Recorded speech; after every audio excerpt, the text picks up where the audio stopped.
ان شاء الله سالم. أنا ماني لاقي تبرير وتفسير لهالانفلات. غياب الشرطة فيش يدير، وحراس المصرف بالذات. لا وين الشرطه يعطي فيهم مسدس فيه طلقتين وبندقه وكليبشه ويبوهم يصبوا الوحدين عندهم دشكات وعندهم اربجيات وعندهم رمانات. تي المجرم اللي يقبضوا عليه يجوا هلا بشناطي ورمان ويفجروا في الدنيا كلها. تي مركز كامل فتر شو يا حاج. حول ولا قوه الا فجره وتفجير طرطش عدى المركز. الشرطه جاء منها تقرير شكت من نقص امكانيات، وبينهن حتى الوزير مطالب معهن سريات. يبوا منها جماهير على مركزهم حراسات، يشدوا خوفا من التفجير عليهم توكات بتوكات. عصي في ايديهم وباخير غفر ساهر ما ليلي بيت.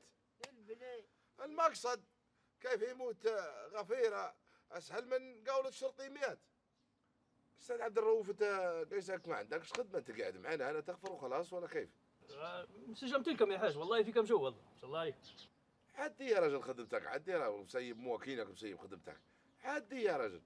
ضروري تزلطنا يا حاج. زلط شنو حمص سنة نزلطك نعم مشي يا رجل. عدي شوف خدمتك قد ما توجه لنا. كيف يصير يا حسين؟ فيش؟ في الغداء.